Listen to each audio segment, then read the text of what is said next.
New Zealand और India Dubai में 9 तारीख को फाइनल खेलेंगे। ये एक बहुत ही इंटरेस्टिंग फाइनल होगा क्योंकि इसके पहले जब भी किसी आईसीसी टूर्नामेंट के फाइनल में इंडिया और न्यूजीलैंड भिड़े हैं तो दोनों बार न्यूजीलैंड जीती है और न्यूजीलैंड एक ऐसी टीम रही है जो इंडिया के लिए गले का कांटा साबित हुई है। हालांकि 2023 वर्ल्ड कप में इंडिया ने न्यूजीलैंड को सेमीफाइनल में हराया था, लीग स्टेज की बात मैं नहीं कर रहा हूं।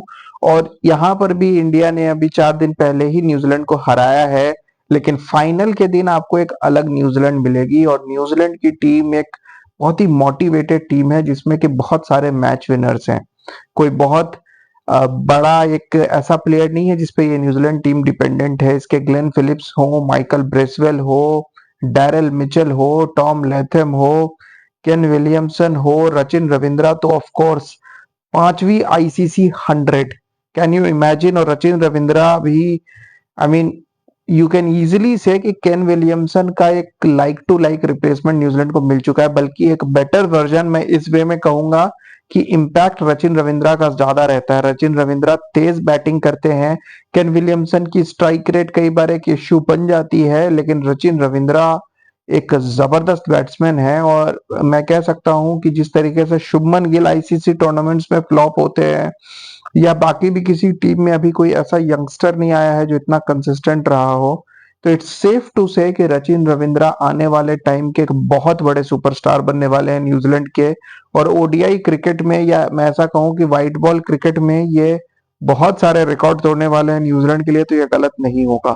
आउटस्टैंडिंग बैटिंग एक आईसीसी ट्रॉफी के सेमीफाइनल में खेलते हुए एक तेज 100 और पूरा गेम का मोमेंटम चेंज करके रख दिया रचिन रविंद्रा ने। लेकिन अगर मैं मैच के टर्निंग पॉइंट की बात करूं तो मैच का टर्निंग पॉइंट था मिचेल सेंटनर का वो स्पेल जिनमें उन्होंने 3 विकेट लिए। पहले तो उन्होंने टेम्बा बबूमा को आउट किया जो कि बाबर आजम की तरह एक ऐसी इनिंग्स खेल रहे थे जो मुझे समझ नहीं आ रहा था कि वो अपने रिकॉर्ड के लिए खेल रहे हैं या टीम के लिए। लेकिन उसके बाद जो उन्होंने वेंडर डसन और हेनरिच क्लासन को 2 ओवर के अंदर डिसमिस किया, मिचेल सेंटनर ने गेम वहीं पलट दिया। कैप्टेंसी के साथ मिचेल सेंटनर की गेम में जबरदस्त इंप्रूवमेंट आया है और मैच वहीं पलट गया। आपको याद दिला दूं कि साउथ अफ्रीका ने जो एक लौती आईसीसी ट्रॉफी जीती है वो चैंपियंस ट्रॉफी ही थी जो उन्होंने 1998 में जीती थी।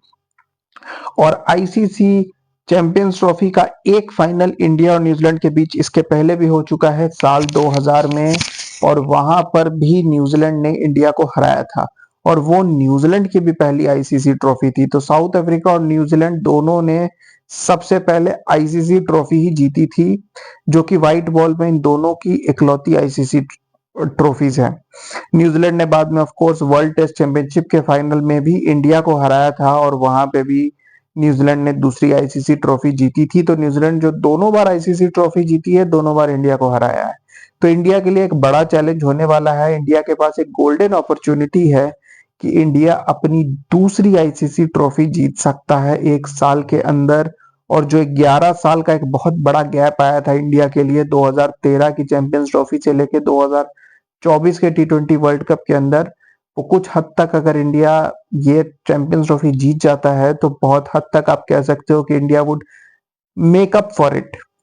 बट मैच की बात करते हैं, अगर स्टार्टिंग से बात करें तो पहले से ही न्यूजीलैंड इस पूरे सेमीफाइनल में डोमिनेट करती रही और मैं फ्रैंकली कहूं कि ये काफी वन साइडेड सेमीफाइनल था।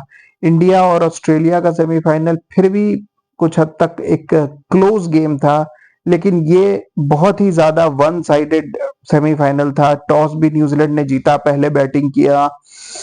विल यंग ज्यादा को कंट्रीब्यूट नहीं कर पाए, लेकिन एक बेस दे दिया। 48 पर पहला विकेट गिरा जब विल यंग 21 रन बनाकर आउट हुए, लेकिन उसके बाद से विलियमसन और रचिन रविंद्रा दोनों ने सेंचुरी बनाई, जबरदस्त बैटिंग की। 212 पर जाके रचिन रविंद्रा का विकेट गिरा 33.3 ओवर्स में, 108 रन बनाए रचिन रविंद्रा ने। और फ्रैंकली केन विलियमसन 23-24 ओवर्स तक काफी मतलब आप कह सकते हो स्लो खेल रहे थे, वही 70 के स्ट्राइक रेट के आसपास। लेकिन केन विलियमसन ने उसके बाद जब देखा कि अब एक ही विकेट गिरा है और 24-25 ओवर हो चुके हैं, बैटिंग फायर पावर काफी बची थी और सबके सब फॉर्म में थे, तो फिर केन विलियमसन ने भी एक्सेलरेट किया और जबरदस्त 100 बनाया। जिस तरीके से उन्होंने एक्सेलरेट किया वो आउटस्टैंडिंग था। जब वो आउट हुए सेंचुरी बनाकर, इनफैक्ट उन्होंने बाद में इतना एक्सेलरेट किया कि उनका स्ट्राइक रेट सचिन रविंद्रा से ऊपर ही हो गया। 102 रन बनाए उन्होंने 94 बॉल्स पे, और आखिरी के 10 ओवर में न्यूजीलैंड ने 112 रन बनाए। ये इमेजिन कर सकते हो कि न्यूजीलैंड के लोअर ऑर्डर में कितना फायर पावर है। ग्लेन फिलिप्स तो सुपरमैन होते जा रहे हैं क्रिकेट के। 27 बॉल्स पे 49 बनाए। डैरेल मिचेल ने 37 बॉल्स पे 49 बनाए, और माइकल ब्रेसवेल ने एंड में 12 बॉलों पे 16 बनाए। 362। और जो साउथ अफ्रीका के मेजर बॉलर्स हैं, रबाडा, यैनसन और लुंगी एनगीडी, तीनों के तीनों ने 70 प्लस रन्स दिए सेमीफाइनल में, और यहीं पर साउथ अफ्रीका लेट डाउन हो गई। रबाडा ने 70 रन दिए, मार्को यैनसन ने तो 79 दिए, और लुंगी एनगीडी ने 72 रन्स दिए। नगीडी को 3 विकेट मिले, रबाडा को 2 विकेट मिले, लेकिन जब अगर आप 70-75 रन दे देते हो तो फिर ये 2 विकेट लेकर कोई फायदा नहीं है। स्पिनर्स ने भी कोई खास इंपैक्ट नहीं डाला। मेरे ख्याल से तबरेज शमसी को यहाँ पर मौका देना चाहिए था। वो एक चाइनामैन बॉलर है और थोड़ी सी वेरिएशन मेरे ख्याल से काम आती। वियान मुल्डर की जगह पर उनको खिलाया जा सकता था। वियान मुल्डर ने भी कुछ 6 ओवर फेंके और 50 रन दिए। तो बहुत ही ऑर्डिनरी बॉलिंग परफॉर्मेंस, जो कहते हैं ना बड़े स्टेज पे साउथ अफ्रीका चोक करती है, वो कर गई फिर से चोक। 362 कभी भी आसान नहीं था, लेकिन अगर कोई टीम 362 चेस कर सकती है तो वो साउथ अफ्रीका है, क्योंकि उनके पास क्लासन है, मिलर है। लेकिन सर टेम्बा बावूमा पता नहीं किस मूड में आए थे। रेयन रिकल्टन ने तेज स्टार्ट दिया, 12 बॉलों पे 17। ऑफ कोर्स एक इंटेंट नजर आ रहा था कि वो तेज खेलना चाहते हैं, लेकिन उधर से टेम्बा बावूमा 9 बॉलों तक तो उन्होंने अकाउंट भी नहीं ओपन किया था। वो बड़े आराम से खेल रहे थे, और जब आप कह सकते हो कि जब वो एक फेज निकल गया तभी भी वो तेज खेल सकते थे, लेकिन वो भी बड़े आराम से 70-75 की स्ट्राइक रेट से खेलते रहे।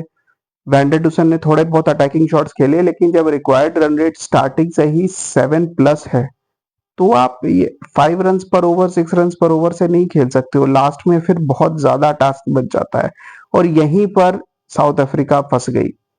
उन्होंने दूसरे विकेट के लिए 100 रन जोड़े, लेकिन उसमें उन्होंने 17 ओवर लिए, और जब टेम्बा बवुमा का टाइम आया एक्सेलरेट करने का, जब वो 70 बॉल्स फेस कर चुके थे, तब वो डिसमिस हो गए।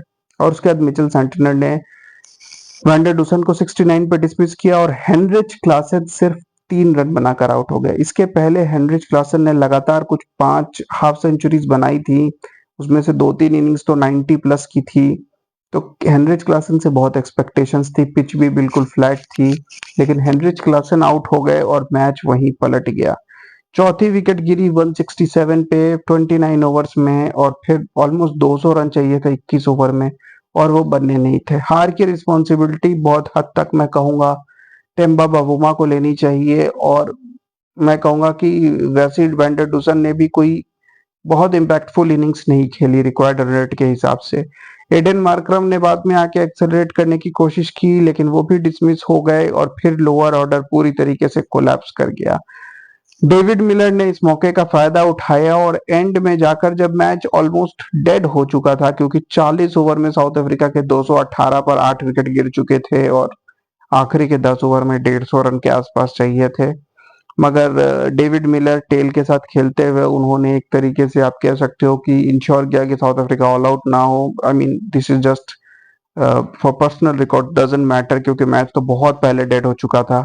मगर डेविड मिलर ने एक जबरदस्त 100 पूरा किया सिर्फ 67 बॉल्स पे। आखिरी के 10 ओवर में उनके सारे अटैक आए, और साउथ अफ्रीका 312 रन बनाकर रह गई।